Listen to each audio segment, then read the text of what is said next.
ప్రముఖ వ్యాపార దిగ్గజం రతన్ టాటా అంత్యక్రియలు ముగిశాయి. ముంబై బట్లీ శ్మశాన వాటికలో అంతిమ సంస్కారాలు నిర్వహించారు. కేంద్ర ప్రభుత్వం తరపున హోంమంత్రి అమిత్ షా హాజరయ్యారు. ప్రభుత్వ లాంఛనాలతో అంత్యక్రియలను మహారాష్ట్ర సర్కార్ నిర్వహించింది. కేంద్ర మంత్రి పీయూష్ గోయల్, మహారాష్ట్ర సీఎం ఏక్నాథ్ షిండే, దేవేంద్ర ఫడ్నవీస్ సహా ప్రముఖులు అంత్యక్రియలకు హాజరయ్యారు. రతన్ టాటాకు అంతిమ నివాళి ఘటించేందుకు అనేక మంది ప్రముఖులు ముంబైకొచ్చారు. ముంబైలోని national centre for performing arts లో ప్రజల సందర్శనార్థం ఆయన భౌతిక కాయాన్నుంచారు. రతన్ టాటా గౌరవార్థం మహారాష్ట్ర సర్కార్ సంతాప దినంగా ప్రకటించింది. 21వ శతాబ్దం భారత్ ఆసియన్ దేశాలదని ప్రధాని మోదీ అన్నారు. గడిచిన దశాబ్ద కాలంగా భారత్ అనుసరించిన యాక్ట్ ఈస్ట్ విధానం భారత్ ఆసియన్ దేశాలకు కొత్త శక్తి, కొత్త దిశ అందించిందన్నారు. లావోస్ లో జరుగుతున్న ఆసియన్ 21వ సదస్సులో ప్రధాని మోదీ పాల్గొన్నారు. గడిచిన దశాబ్ద కాలంలో భారత్ ఆసియన్ దేశాల మధ్య $130 బిలియన్ వాణిజ్యం జరిగిందని ప్రధాని వివరించారు. ప్రధాని మోదీకి తాను వీరాభిమానని న్యూజిలాండ్ ప్రధాని క్రిస్టోఫర్ లక్సన్ అన్నారు. లావోస్ లో జరుగుతున్న ఆసియన్ సదస్సులో భాగంగా ఆయన ప్రధాని మోదీతో సమావేశమయ్యారు. మోదీతో సమావేశం అద్భుతమని కొనియాడారు.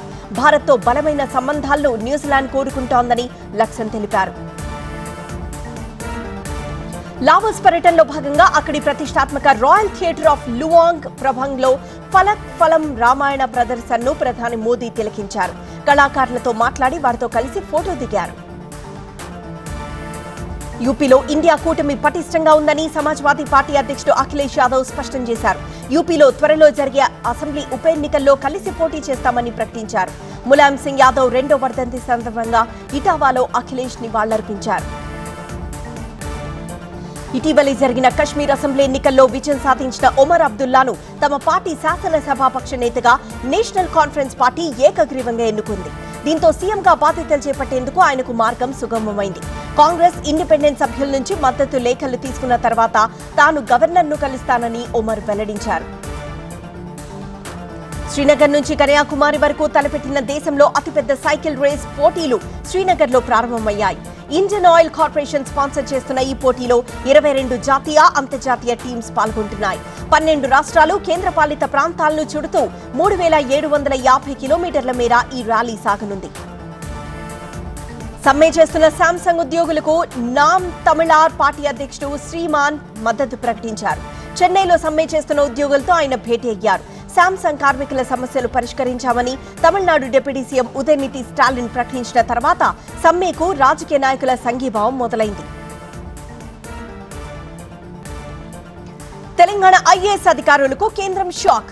నాగార్జున దాఖలు చేసిన పరువు నష్టం కేసులో మంత్రి కొండా సురేఖకు కోర్టు నోటీసులు. కొండా సురేఖపై పరువు నష్టం కేసు దాఖలు చేసిన KTR. Telangana today top 9 news చూద్దాం. ఏపీ, తెలంగాణ క్యాడర్ కు సంబంధించి ఆల్ ఇండియా సర్వీసెస్ అధికారుల విషయంలో కేంద్రం కీలక నిర్ణయం తీసుకుంది. తమను తెలంగాణకు కేటాయించాలని పలువురు ఐఏఎస్, ఐపీఎస్ అధికారులు చేసిన విజ్ఞప్తిని కేంద్ర సిబ్బంది వ్యవహారాల శాఖ తిరస్కరించింది. తెలంగాణకు చెందిన ఐఏఎస్ అధికారులు ఆమ్రపాలి, వాకాటి కరుణ, రోనాల్డ్ రాస్, వాణిప్రసాద్, ఐపీఎస్ అధికారులు అంజనీ కుమార్, అభిషేక్ మహంతి ఈ జాబితాలో ఉన్నారు. వీరందరూ ఏపీలో రిపోర్ట్ చేయాలని డీఓపీటీ ఆదేశించింది. ప్రముఖ నటుడు నాగార్జున దాఖలు చేసిన పరువు నష్టం కేసులో మంత్రి కొండా సురేఖకు నాంపల్లి ప్రత్యేక కోర్టు నోటీసులు జారీ చేసింది. ఈ కేసు విచారణ ఈ నెల 23కు కోర్టు వాయిదా వేసింది. పరువు నష్టం కేసు విచారణ సందర్భంగా 2వ సాక్షి వాంగ్మూలాన్ని కోర్టు నమోదు చేసింది.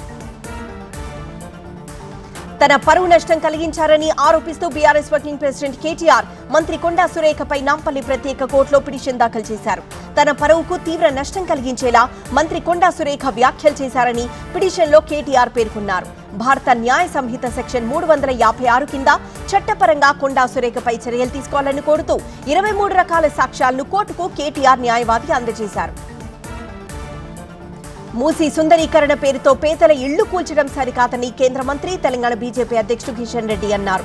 మూసీ ప్రక్షాళన, సుందరీకరణ, హైడ్రా, ట్రిపుల్-ఆర్ వ్యవహారంపై ఆయన గ్రేటర్ చుట్టూ ఉన్న 8 జిల్లాల పార్టీ అధ్యక్షులతో కిషన్ రెడ్డి సమావేశమయ్యారు. రేపు మూసీ పరివాహక ప్రాంతాల్లో కిషన్ రెడ్డి పర్యటించనున్నారు. మార్కెటింగ్ లో సీఎం రేవంత్ రెడ్డిని మించిన వారు లేరని మాజీ ఎంపీ వినోద్ కుమార్ విమర్శించారు. కేసీఆర్ హయాంలో రికార్డు స్థాయిలో తాము ఉద్యోగాలు ఇచ్చామని తెలిపారు. కానీ ఆ విషయాన్ని సరిగ్గా చెప్పుకోలేకపోయామన్నారు. డిసెంబర్ 31, 2024 వరకు ఇచ్చిన మాట ప్రకారం 2 లక్షల ఉద్యోగాలను రేవంత్ సర్కార్ భర్తీ చేయాలని వినోద్ కుమార్ డిమాండ్ చేశారు. సామాజికంగా వెనుకబాటుకు గురవుతున్న బలహీన వర్గాలకు స్థానిక సంస్థల ఎన్నికల్లో రిజర్వేషన్ కల్పిస్తూ ప్రత్యేక ఆర్డినెన్స్ తేవాలని ప్రధాని మోదీకి ఎమ్మెల్సీ జీవన్ రెడ్డి విజ్ఞప్తి చేశారు. ఎస్సీ వర్గీకరణకు చట్టబద్ధత కల్పించాల్సిన బాధ్యత కేంద్రాందేనని అన్నారు. దేశంలో ఎస్సీ వర్గీకరణపై నిర్ణయం తీసుకున్న ఏకైక రాష్ట్రం తెలంగాణ అని జీవన్ రెడ్డి తెలిపారు. తనకు రాజకీయ భిక్ష పెట్టి ఇంత వాడిని చేసింది టీడీపీ అధ్యక్షుడు చంద్రబాబు నాయుడని మాజీ మంత్రి మేడ్చల్ ఎమ్మెల్యే మల్లారెడ్డి అన్నారు. తెలంగాణ బీజేపీ కార్యాలయంలో ఆయన కేంద్ర మంత్రి కిషన్ రెడ్డిని కలిసి తన మనవరాలి పెళ్లికి రావాలని ఆహ్వానించారు. మల్కజ్గిరి ఎమ్మెల్యే రాజశేఖర్ రెడ్డి కూడా మల్లారెడ్డి వెంట వచ్చారు. తెలంగాణలో బీసీ సామాజిక, ఆర్థిక, కుల సర్వే ప్రక్రియను తక్షణమే ప్రారంభించాలన్న ప్రభుత్వ నిర్ణయాన్ని బీసీ సంక్షేమ సంఘాలు స్వాగతించాయి. ఈ నిర్ణయం తీసుకున్నందుకు ముఖ్యమంత్రి రేవంత్ రెడ్డి, డిప్యూటీ సీఎం భట్టి విక్రమార్కను కలిసి కృతజ్ఞతలు తెలిపారు. తెలంగాణ ముఖ్యమంత్రి రేవంత్ రెడ్డి మాదిగలకు వ్యతిరేకమని ఎంఆర్పీఎస్ వ్యవస్థాపక అధ్యక్షుడు మందకృష్ణ ఆరోపించారు. ఎన్ని ప్రకటనలు చేసినా ఆయన్ను మాదిగలు నమ్మరన్నారు. వర్గీకరణ పూర్తయ్యే వరకు గ్రూప్ పరీక్షలు ఆపాలని మందకృష్ణ డిమాండ్ చేశారు. టాటా గ్రూప్ దిగ్గజం రతన్ టాటాకు మృతికి సంతాపం ప్రకటిస్తూ ఏపీ కేబినెట్ వాయిదా పడింది. ఎజెండాలోని అంశాలపై చర్చను మంత్రిమండలి వాయిదా వేసింది. ఆ తర్వాత సీఎం చంద్రబాబు ముంబై వెళ్లి రతన్ టాటాకు నివాళులర్పించారు. నవతరం పారిశ్రామికవేత్తలకు రతన్ టాటా ఆదర్శప్రాయుడని డిప్యూటీ సీఎం పవన్ కళ్యాణ్ నివాళి ఘటించారు. భారత పారిశ్రామిక రంగానికి టాటా గ్రూప్ ఒక దీపశిఖ లాంటిదని కొనియాడారు. రతన్ టాటా మృతికి పవన్ కళ్యాణ్ సంతాపం ప్రకటించారు. విలువలు, విశ్వసనీయతే తమకు శ్రీరామరక్ష అని పార్టీ శ్రేణులతో వైసీపీ అధ్యక్షుడు జగన్ దిశానిర్దేశం చేశారు. రేపల్లె నియోజకవర్గానికి చెందిన నేతలు, కార్యకర్తలు తాడేపల్లిలో జగన్ను కలిశారు. రేపల్లె నియోజకవర్గంలో అనుకోని పరిస్థితులు ఏర్పడ్డాయని జగన్ అన్నారు. వరద బాధితులకు తక్షణమే నష్టపరిహారం చెల్లించాలని డిమాండ్ చేస్తూ వైసీపీ నాయకులు విజయవాడలో నిరాహార దీక్ష చేపట్టారు. చంద్రబాబు వల్లే వరదలు వచ్చాయని వైసీపీ నేతలు ఆరోపించారు. వరద బాధితుల సాయం కోసం రోజు కలెక్టరేట్ దగ్గర పడిగాపులు కాస్తున్నారని అన్నారు. వరద బాధితులకు ₹1 విరాళం ప్రకటించిన మాజీ సీఎం జగన్ ఇంతవరకు ₹1 కూడా ఇవ్వలేదని వినుకొండ ఎమ్మెల్యే జీవీ ఆంజనేయులు విమర్శించారు. కూటమి ప్రభుత్వం వరద బాధితులకు సాయం చేస్తూ ఉంటే వైసీపీ నేతలు దుష్ప్రచారం చేస్తున్నారని ఆంజనేయులు మండిపడ్డారు. దేశంలో విద్వేషాలు రెచ్చగొట్టేది బీజేపీ అని ఏపీసీసీ అధ్యక్షురాలు షర్మిల మండిపడ్డారు. విభజన, కుట్ర రాజకీయాలకు కేర్ ఆఫ్ బీజేపీ అని ఆగ్రహం వ్యక్తం చేశారు. కాంగ్రెస్ విద్వేషాల ఫ్యాక్టరీ అని బీజేపీ అనడం దొంగే దొంగ అని అరిచినట్లుగా ఉందని ఎక్స్ వేదికగా షర్మిల అన్నారు. ఆంధ్రప్రదేశ్లో స్విగ్గీని బహిష్కరించాలన్న నిర్ణయంపై హోటళ్ల యాజమాన్యాలు వెనక్కి తగ్గాయి. నగదు చెల్లింపులు చేయకుండా ఇబ్బంది పడుతున్న స్విగ్గీని ఈ నెల 14 నుంచి నిషేధించాలని హోటళ్ల సంఘాలు నిర్ణయించాయి. ఈ విషయమై హోటళ్ల సంఘాలతో స్విగ్గీ జరిపిన చర్చలు సఫలమయ్యాయి. ఏపీలో మద్యం షాపులకు విదేశాల నుంచి కూడా దరఖాస్తులు వచ్చాయని ఎక్సైజ్ అధికారులు తెలిపారు. అమెరికా నుంచి 20 దరఖాస్తులు ఆన్లైన్లో వచ్చాయని వివరించారు. యూరప్ దేశాల నుంచి కూడా కొందరు మద్యం దుకాణాల కోసం దరఖాస్తు చేసుకున్నారు.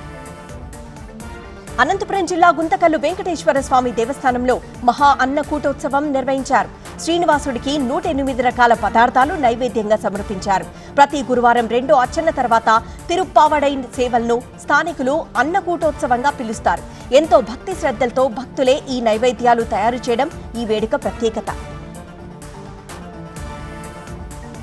పల్లెబాట పట్టిన పట్నం వాసులు నాగార్జున సాగర్ కాలువ మరమ్మత్తు పనులు ప్రారంభం. నిత్యావసర వస్తువుల ధరలు తగ్గించాలని వైసీపీ శ్రేణుల నిరసన. తెలుగు రాష్ట్రాల టాప్ 9 న్యూస్ చూద్దాం. దసరా పండుగ సందర్భంగా సొంత ఊళ్లకు ప్రయాణమవుతున్న వారిలో చౌటుప్పల్ మండలం పంతంగి టోల్ ప్లాజా దగ్గర వాహనాలు పోటెత్తాయి. పెద్ద సంఖ్యలో వాహనాలు రావడంతో ట్రాఫిక్ నిలిచిపోయింది. పల్నాడు జిల్లా గురిజాల నియోజకవర్గంలో నాగార్జున సాగర్ కాలువ మరమ్మత్తు పనులను ఎంపీ లావు కృష్ణదేవరాయలు, ఎమ్మెల్యే ఎరుపతినేని శ్రీనివాసరావు ప్రారంభించారు. ప్రభుత్వం నుంచి నిధులు వచ్చే వరకు ఆగకుండా రైతుల సహకారంతో ఈ పనులు చేపట్టినట్లు ఎరుపతినేని తెలిపారు. పల్నాడు జిల్లా చిలుకలూరుపేట ఐసీఐసీఐ బ్యాంకులో అవకతవకలపై సిఐడి అధికారులు దర్యాప్తు చేపట్టారు. ఈ బ్యాంకులో 28 కోట్ల రూపాయల గోల్మాల్ జరిగిందని, 72 మంది బాధితులు తేలారని సిఐడి అధికారులు తెలిపారు. ప్రపంచ ఆర్థరైటిస్ దినోత్సవం సందర్భంగా మహబూబ్ నగర్ లో వాకథాన్ నిర్వహించారు. మహబూబ్ నగర్ ఎమ్మెల్యే ఎన్ఎం శ్రీనివాసరెడ్డి జెండా ఊపి కార్యక్రమాన్ని ప్రారంభించారు. ప్రతిరోజు కనీసం 40 నిమిషాల నడకను ప్రతి ఒక్కరూ అలవాటు చేసుకోవాలని ఎస్వీఎస్ కాలేజ్ వైద్యులు సూచించారు. ఇటీవలే కుమార్తెను కోల్పోయిన నటుడు రాజేంద్ర ప్రసాద్ ను ప్రముఖ నటుడు నాగార్జున పరామర్శించారు. మాజీ క్రికెటర్ చాముండేశ్వరి ప్రసాద్ తో కలిసి రాజేంద్ర ప్రసాద్ నివాసానికి వచ్చారు. మరో నటుడు గోపీచంద్ కూడా రాజేంద్ర ప్రసాద్ ఇంటికొచ్చి ఆయన్ను పరామర్శించారు. భారతదేశ వ్యాప్తంగా సైకిల్ యాత్ర చేపట్టిన బెంగళూరుకు చెందిన మనోజ్ కుమార్ రాజమండ్రి చేరుకున్నారు. సెప్టెంబర్ 28న చెన్నై నుంచి సైకిల్ పై మనోజ్ ప్రయాణిస్తున్నారు. రోజు 100 కిలోమీటర్ల చొప్పున ఆయన సైకిల్ పై తిరుగుతున్నారు. 2 నెలల్లో దాదాపు 6000 కిలోమీటర్లు సైకిల్ పై కవర్ చేయాలన్నది మనోజ్ కుమార్ లక్ష్యం. వనపర్తి జిల్లా ఖిలాఘనాపురం నుంచి హైదరాబాద్ కు కొత్త బస్సు సర్వీసును వనపర్తి ఎమ్మెల్యే మేఘారెడ్డి ప్రారంభించారు. ఈ బస్సును కాసేపు ఎమ్మెల్యే నడిపించారు. పెరిగిన నిత్యావసర వస్తువుల ధరలు తగ్గించాలని డిమాండ్ చేస్తూ పులివెందుల కూరగాయల మార్కెట్లో వైసీపీ నాయకులు నిరసనకు దిగారు. కూటమి ప్రభుత్వం సామాన్య ప్రజలు బతికే పరిస్థితి లేదని నినాదాలు చేశారు. శ్రీకాకుళం జిల్లా పలాసలో స్వచ్ఛ పలాస కార్యక్రమాన్ని ఎమ్మెల్యే శిరీష ప్రారంభించారు. జంగల్ క్లియరెన్స్ లో భాగంగా రోడ్డు పక్కనున్న చెట్లు నరికారు, రోడ్డు ఊడ్చారు. పరిసరాల పరిశుభ్రతపై దృష్టి సారించి శ్రీకాకుళం జిల్లాలో పలాసను ఆదర్శంగా నిలపాలని ప్రజలకు ఎమ్మెల్యే గౌతు శిరీష విజ్ఞప్తి చేశారు.